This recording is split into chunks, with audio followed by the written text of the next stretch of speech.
Okay, hi and welcome to Book Talk Radio Club. My name is Claire Perkins and today I'm talking to author Evadeen Brickwood. Evadeen writes young adult science fiction and cosy mysteries. Her latest book, The Rhino Whisperer, sorry that was my dog barking, will be published at the end of this month. Hi Evadeen, welcome and thank you for coming back on Book Talk Radio Club. Hi, how are you, Claire? It's good speaking to you again. Thank you. And Henry, stop interrupting. The last time I interviewed you was back in early March of this year. How have things been going with your books? It's been absolutely crazy. I finished 2 books. I'm still finishing the second one. Wow. And we've organized book launches and marketing and people are starting to go to the shops and ask for the books, even overseas. Oh, that's wonderful. Yeah, they ask for my books now, so I'm really pleased about that. Oh, God, I bet you are. You write in 2 genres that are completely different, being young adult science fiction and cosy mysteries. How easy do you find switching between the two when writing? It's actually not too difficult because of my job, which is a sworn translator. Right. I have to switch between different types of texts all the time. Right. I have a medical scientific text, and then I have a certificate, and then a legal text, and so I think that enables me really to do that. Oh, right, so you've got that kind of mind. Now, that's interesting. Yeah. That's very interesting. Yeah. So tell Book Talk Radio Club's listeners a bit about your new book, The Rhino Whisperer. The Rhino Whisperer is set in South Africa. It starts off in a safari park in the northwest of the country. I live in South Africa, by the way, so it's kind of my hood. And it carries on, with rhino poaching, of course, is part of the book, part of the themes of the book. And a young Finnish woman lives in this safari park with her boyfriend who owns the park, and they enjoy this paradisal environment and lifestyle, and it's very easygoing, and it's all disrupted then by a case of rhino poaching on the grounds. Right. And a ranger is also being murdered, and that leads to a whole lot of a dynamo effect of events. Right. Right. So look, we've heard of the horse whisperer, of course, but what made you choose the rare black rhino?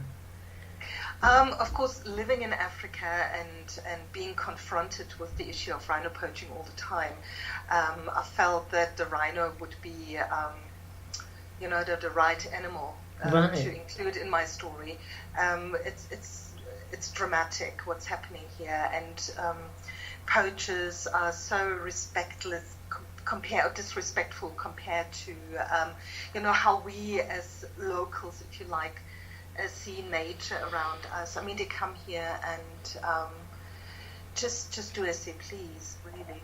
Having Googled black rhino, I see from the WWF website that effective conservation efforts have seen black rhino numbers inch upwards in recent years after a long and devastating period of hunting and poaching. Are you especially interested in endangered species as a whole, or in particular African endangered species? As a whole.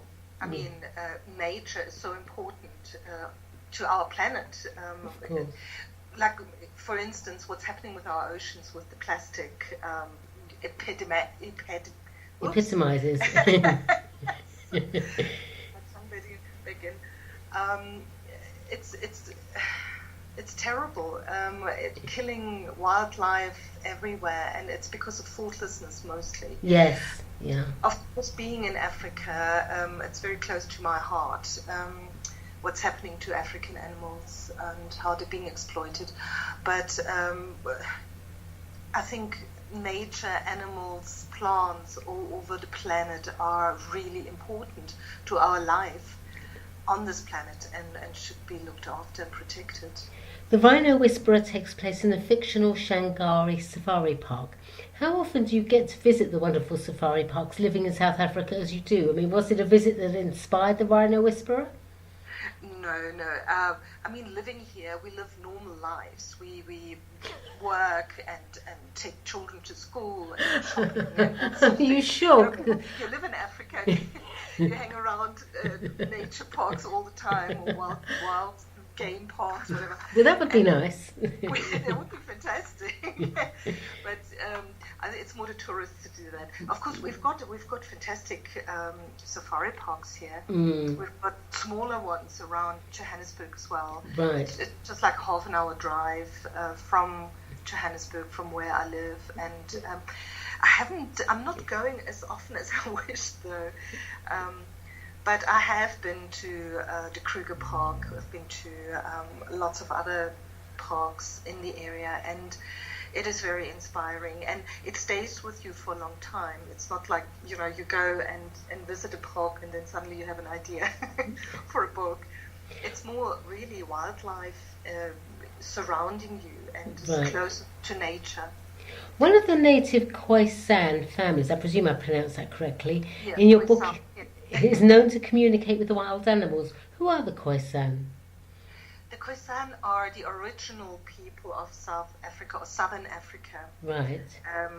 They are not black people, they're pygmies, if you like. Okay. And they're more of a brownish sort of color, if you want to make this distinction. Right. And the black people came to South Africa, Southern Africa, about 100 or 200 years before the white people arrived, and weren't very friendly with the Khoisan, and neither were the white people, because of the times. They were not seen as human beings, I suppose, and they were hunted down very often.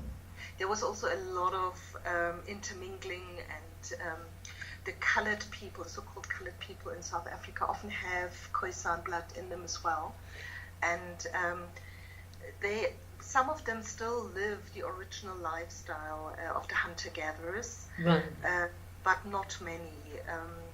So they're nomads. Originally they were nomads and hunted animals. But they have a lot of respect for nature. They ask animals, they hunt for food, not for sport or fun. Right. For permission to kill them, and they apologize to them afterwards, this sort of thing. And I think that's what inspired me to come up with this story. Right, that's interesting. That's very interesting. I mean, in Europe, I don't know about anyone else. I mean, I'd never heard of them before, but no, thank you. I always like to learn something new. Your youth novels are just the type of reading I loved as a teenager, and still do for that matter. I continually love to have my imagination fired. You have 2 youth novels published at the moment, Children of the Moon and The Speaking Stone of Caradoc. Can you tell me a bit more about those as well? Yes. The series is all about time travel to prehistory, before recorded history, before the huge deluge that is mentioned in so many cultures, and how civilized life was, or uncivilized in a way. But I studied international ethnology. That's a kind of anthropology, cultural anthropology, and I've just been confronted with these issues all the time, these legends and fables and whatnot spread all over the globe, and archaeology also comes into it, and I just spin stories from that, mostly from lost civilizations that we don't know that much about, and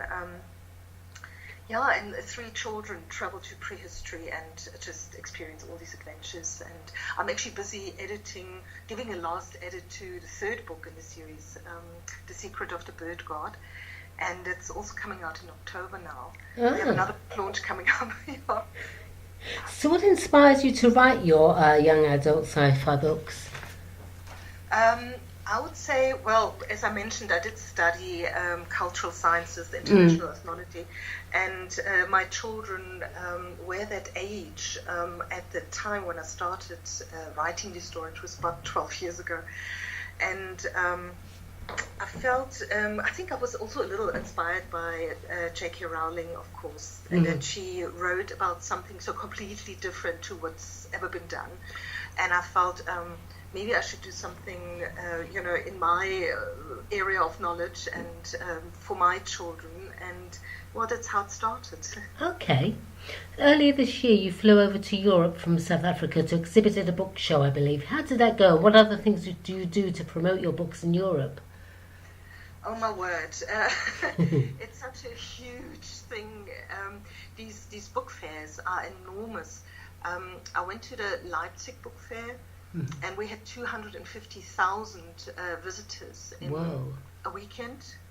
I think it started on Thursday and ended on Sunday. Right. There was a con also attached to the book fair, and we had all these cosplay people running around in costumes and taking pictures and posing, and it was just enormous. I was completely flattened afterwards. It was so exhausting. I bet. But just to meet bloggers and readers and in person, and for them to meet me, because they actually thought I had a fake profile on Facebook. Oh, really? In South Africa and speaks German and writes German books. So it was great from that point of view. Yeah, good networking. And I did a small book tour as well afterwards. Right, it was good networking for you then. Yeah, definitely. It was fantastic. As an indie author, you're very active then when it comes to marketing your books. What piece of advice would you give new indie authors? Ooh, where do I start? Well, first of all, you have to start believing in yourself. Because I hear that all the time, that people think they're not good enough, and you have to get other people to read your books or to read your manuscript. And you have to bounce ideas off other people. I'd say don't just sit in your little room and work away at it without any feedback. And when it comes to marketing, you have to learn to cold call and speak to people. Like what I'm doing right now in preparation for the book launch coming up is phoning media, phoning newspapers and radio stations and magazines. And I think Book Talk Radio Club is a fantastic way of getting your book out there. Oh, thank you. Thank you very much. Well. And you just have to learn to be a little extrovert compared to people who just sit in their room and work on their books and do nothing else. You have to go out there and present yourself. Yeah, and get out of your comfort zone. Yeah, get out of your comfort zone and be prepared for criticism and don't take it too personal. Try and improve what you're doing all the time. What's next for Evadeen Brickwood? You said you're writing your third young adult science fiction. Yeah, I'm on the last edit, which that's means right, yeah. I'm nearly there. Just tightening the story a bit, and it has to go out to the printers in September, right. The latest, beginning of September, which is next week. Yes, it is. After, yeah. So in 2 weeks' time, so I have to be done by then. It goes out to the printers, and then the whole marketing thing starts again for the new book. Back on the hamster wheel. Yeah, that's right. So this whole year has been a lot of marketing. It's been crazy. Oh, you're doing a brilliant job. You really are. Where can Book Talk Radio Club listeners purchase the Rhino Whisperer then and your other books? My books are on online platforms, almost all the online platforms you can think of. Smashwords, Barnes & Noble, of course Kindle and Amazon, and a lot more. They can purchase the books from any of those platforms. Fantastic. Okay, thank you, Evadeen. That was wonderful. Wish you all the luck and plenty of sales, of course, for the Rhino Whisperer and energy for marketing. Please come back on Book Talk Radio Club when you've published your next book. I'd love to chat with you and hear more. In the meantime, good luck for the future, and thank you, everyone, for listening to Book Talk Radio Club. Thank you, Evadeen. Thank you so much, Claire, for having me. Oh, sure. Bye now. Bye now. Bye.